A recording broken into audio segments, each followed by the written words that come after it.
¿Por qué elegir este tema? Porque gracias a los programas de falla cardíaca hemos cobrado un realzado interés en el tema del manejo de la anemia y de la deficiencia de hierro. Voy a contarles de manera sintética qué significa esto, cuál es el impacto en la comorbilidad y en la morbilidad de la falla cardíaca, cuáles son las estrategias que disponemos y cuáles son los esquemas más simples que usamos hoy para tratar la deficiencia de hierro.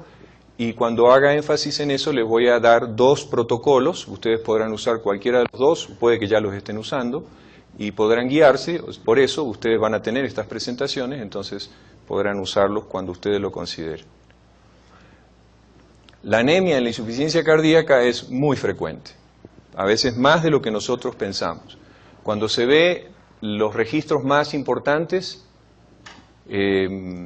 casi 40%, entre un 30 y un 40% de los pacientes registrados tienen anemia, y en los ensayos clínicos se acerca al 20%. Cuando tratamos de ver la deficiencia de hierro, por ejemplo en este estudio de 546 pacientes con falla cardíaca con fracción de eyección reducida, tomando los criterios de diagnóstico que ustedes ya conocen, para definir deficiencia de hierro, ferritina de menos de 100 microgramos por litro, o si la ferritina está entre 100 y 300, el porcentaje de saturación de transferrina tiene que estar en menos del 20%. Son dos elementos básicos que pedimos siempre al inicio de un paciente con falla cardíaca. Lo que se pudo ver es que del total de población estudiada, 37% de estos pacientes tenían deficiencia de hierro. Es un montón de gente. Pero quienes tenían más deficiencia de hierro eran los que tenían anemia, pero había gente con no anemia y tenían deficiencia de hierro. A veces la gente dice, ¿cómo? ¿Qué es eso? Sí, pueden tener una hemoglobina que parece normal y tienen deficiencia de hierro, y eso trae los problemas que les voy a mencionar. Era más común en mujeres, en clases funcionales avanzadas, y cuando los péptidos natriuréticos y los marcadores de inflamación estaban más altos. ¿Por qué llegamos a la anemia? Bueno, es multifactorial. El paciente con falla cardíaca puede tener anemia por malnutrición, por mala absorción, por pérdidas gastrointestinales. Puede tenerlo porque está inflamado. Ayer se habló de esto y se hizo énfasis en la inflamación, en la insuficiencia cardíaca. Hay diferentes marcadores. Puede ser porque el paciente está hemodiluido o porque algunas drogas predisponen a la aparición de anemia, como los inhibidores de la ECA y los ARA2, porque comprometen la síntesis de eritropoyetina y a las células progenitoras.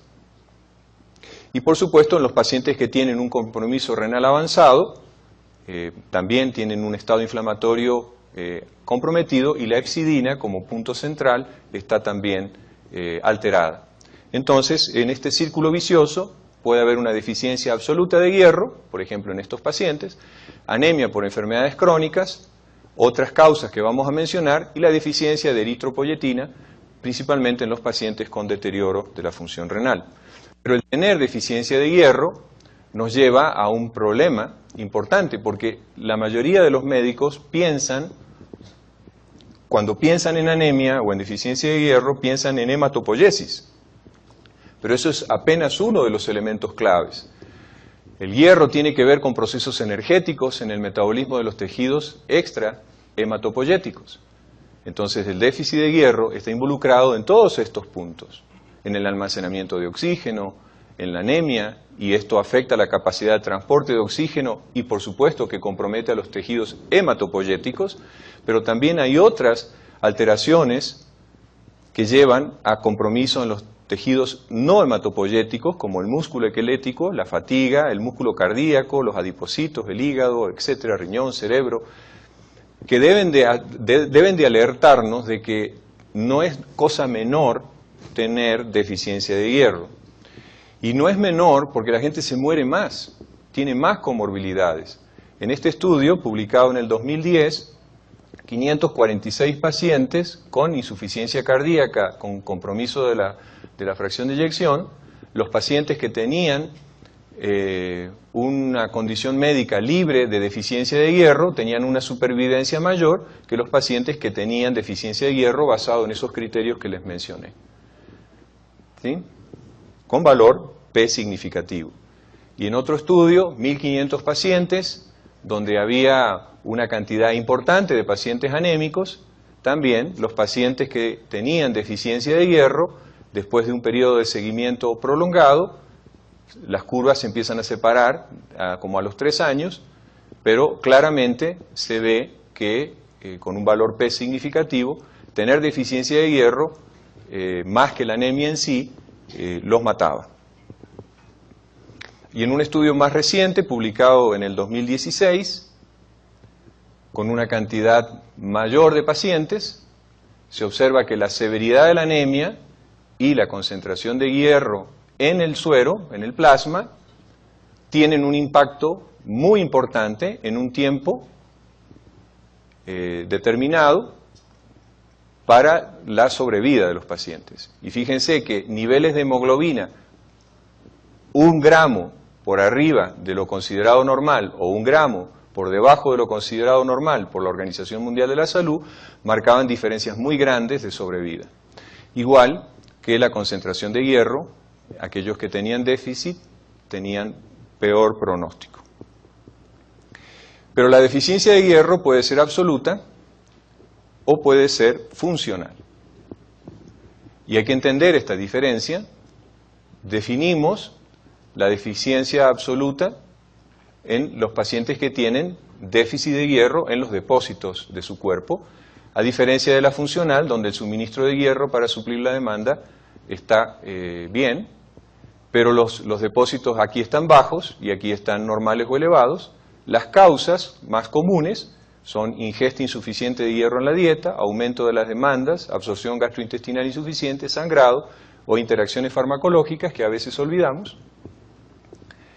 Y en la deficiencia funcional es principalmente debido a una actividad proinflamatoria con sobreproducción de hepcidina, pero los marcadores van a ser los mismos. Una ferritina de menos de 100 microgramos por litro, solo eso hace el diagnóstico, pero si la ferritina está entre 100 y 300, un índice de saturación de menos de 20% lo confirma. Es importante recordar estos números.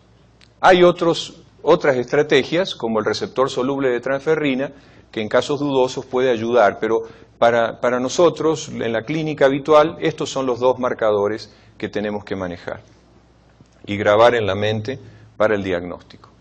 Entonces, en un paciente con clase funcional 2-4, en una historia clínica bien hecha, se le hace un laboratorio de inicio básico a todos, que incluya estos parámetros, y entonces va a tener deficiencia de hierro el que tenga estos parámetros que acabamos de mencionar.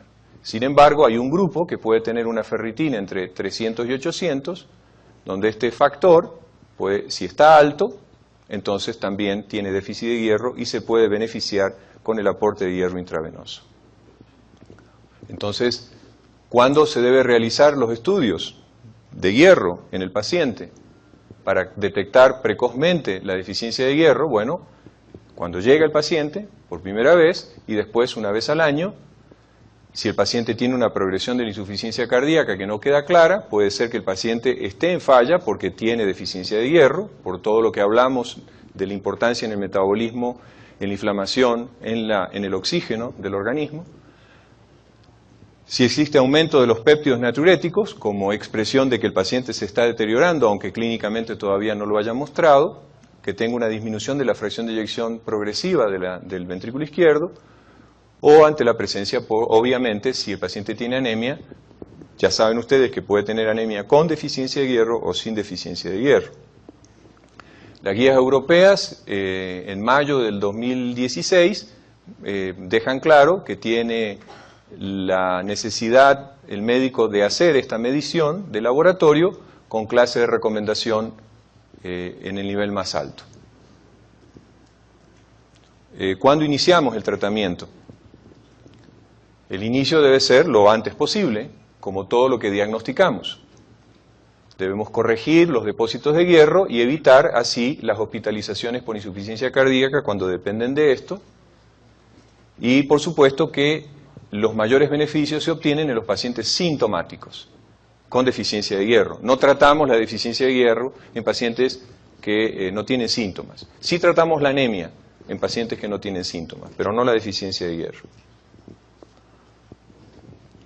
Y entonces, en este paciente con insuficiencia cardíaca asintomático, se debe considerar la corrección solo si tiene anemia, y en los demás pacientes, si tienen la función sistólica ventricular izquierda deprimida, es lo correcto, y en pacientes que tienen insuficiencia renal también, por supuesto, por el mecanismo que les mencioné.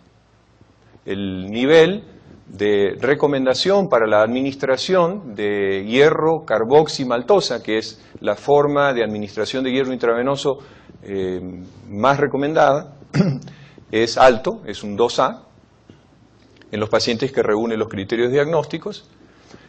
El hierro que se va a administrar en general tiene que ser intravenoso, porque la administración de hierro oral tiene muchas limitaciones, muy mala tolerancia, principalmente una mala tolerancia digestiva. Ustedes ya lo han visto cuando lo han tratado de administrar. La absorción es errática, el efecto es lento.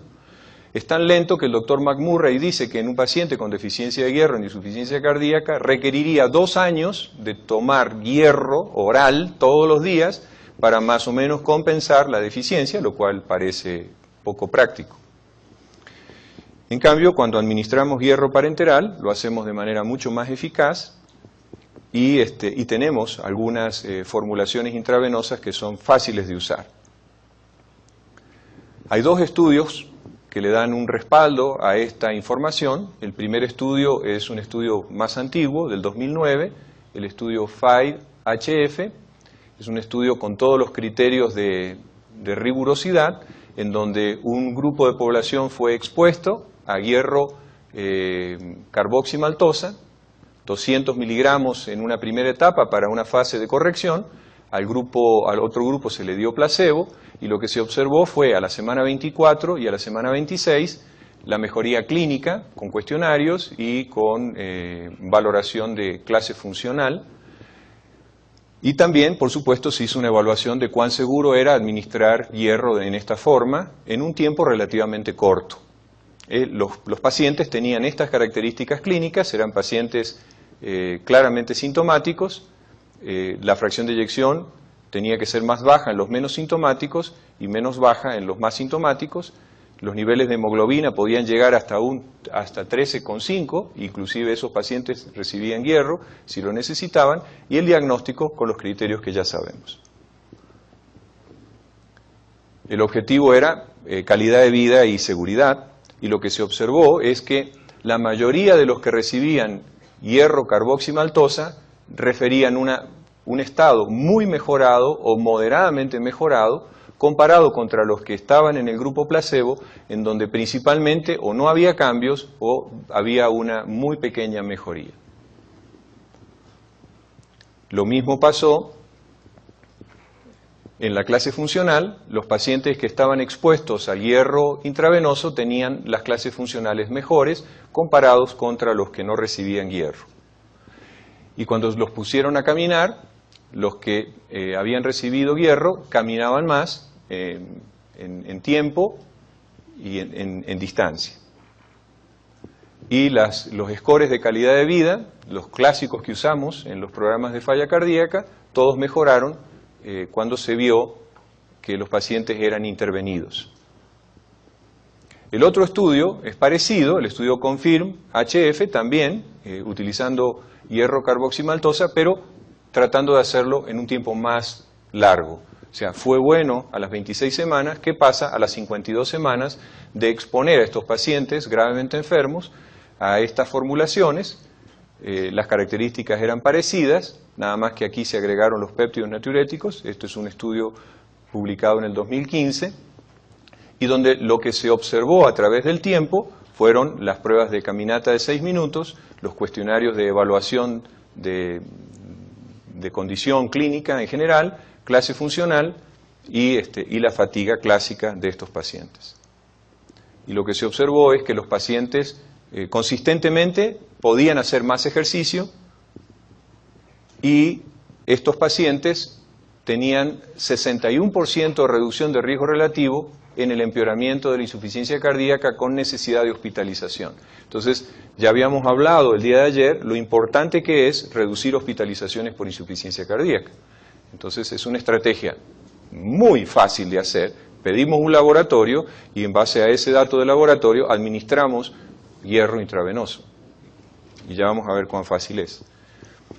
Pero cuando se toma toda la información publicada, la más importante, la randomizada, esto está publicado este año, se ve que principalmente administrar hierro intravenoso reduce las hospitalizaciones por insuficiencia cardíaca, por empeoramiento de la falla, cuando se combina con la mortalidad. Pero cuando se analiza mortalidad sola, no la modifica. Entonces, es simplemente para mejorar la condición y reducir hospitalizaciones, por lo menos en el tiempo que duraron estos estudios. Los dos tipos de hierro intravenoso que tenemos para administrar son el hierro sacarosa y el hierro carboximaltosa. Podemos utilizar cualquiera de los dos, ustedes pueden familiarizarse con alguno de los protocolos. Nosotros preferimos en este momento el hierro carboximaltosa por la sencillez de administrar y porque el costo en realidad es menor. Porque con el hierro sacarosa el paciente tiene que estar más tiempo en la sala de emergencia, eso es más costoso, no por el hierro en sí, sino por el costo de tener un paciente operativo, de tenerlo en una cama o en un sillón, mientras recibe el hierro intravenoso, a diferencia del hierro carboximaltosa que se administra en 10 minutos y el paciente está en observación 30 minutos y después se va a la casa. Con el hierro sacarosa, el tiempo de observación es de 2 a 4 horas. El primer protocolo que usamos en nuestro hospital, en hospital de día, los criterios de inclusión son los que ya hemos visto. Se debe preparar 200 miligramos de hierro sacarosa en 500 centímetros cúbicos de solución fisiológica. Iniciamos con 25 centímetros cúbicos en 15 minutos para ver la tolerancia inicial. Si no hay reacción, entonces continuamos con el resto de la infusión y la pasamos en un promedio de 2 horas. Eso varía, depende de la condición del paciente. Aplicamos 200 miligramos de hierro por semana durante 6 semanas y después hacemos un control de laboratorio para ver si se corrigieron todos los déficits. No necesitan premedicación, como necesitaban antiguamente los pacientes que le administraban hierro o Dextran, que tenía muchos efectos secundarios de alergia. Los efectos secundarios, hay una lista amplia de efectos secundarios, pero en general son medicamentos muy bien tolerados. Y en el caso de que el paciente continúe con déficit de hierro después de la administración de 6 semanas, entonces aplicamos la fórmula de Ganzoni para calcular el hierro extra que le hace falta y administramos solo ese hierro.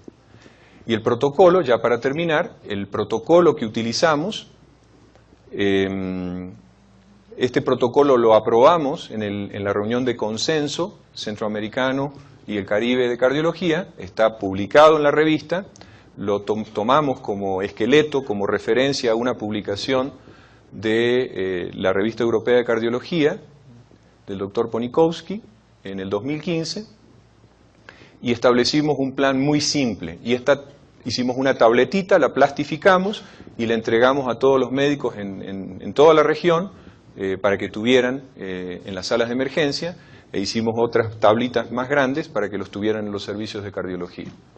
Y entonces fíjense qué fácil, hay que conocer cuánto pesa el paciente y qué hemoglobina tiene y por supuesto tiene que tener deficiencia de hierro diagnosticada con los criterios que hablamos. Y ahí están los criterios, nada más que aquí dice nanogramos por mililitro, porque en Costa Rica no usamos microgramos por litro, usamos nanogramos por mililitro, pero es equivalente.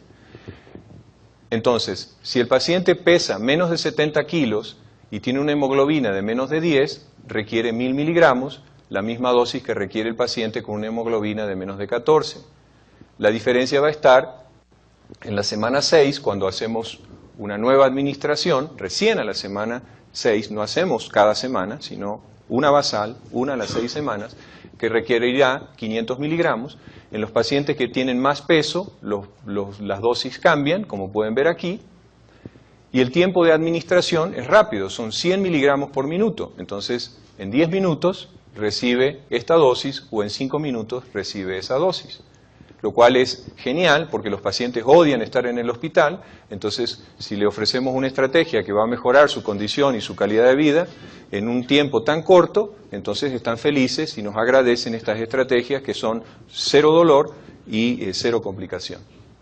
La el paciente debe de tener un control a la semana 12, 24 y 36 para evaluar los parámetros de deficiencia, y si siguen con deficiencia de hierro, deben de hacerse una repetición del hierro carboximaltosa, como está aquí en esas dosis.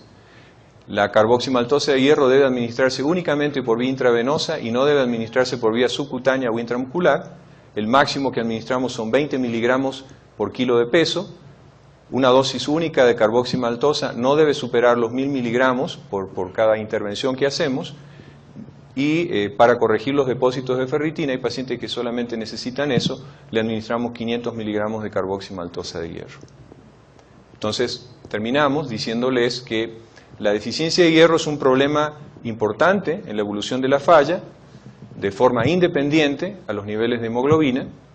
El estudio básico del perfil férrico debería realizarse al menos anualmente de forma sistemática, y siempre que haya progresión de la falla cardíaca y basarse en dos parámetros, ferritina y porcentaje de saturación de transferrina. La deficiencia de hierro es un objetivo terapéutico, como puede ser la frecuencia cardíaca o puede ser los edemas, aún sin la presencia de anemia.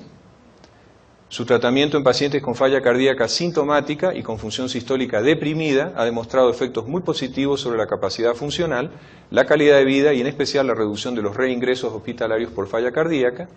El tratamiento de la deficiencia de hierro debe ser precoz, con el objetivo de conseguir la corrección de los depósitos de hierro. Los diferentes esquemas de tratamiento existentes se han de adaptar al perfil clínico del paciente y al hospital, a los recursos del hospital, la necesidad de corrección rápida y la situación del mismo. Y el uso de hierro carboximaltosa, por su seguridad, su eficacia y su fácil administración, podría ser el tratamiento de elección para muchos pacientes con falla cardíaca en nuestro medio, porque nos ayuda a ahorrar recursos. Muchas gracias.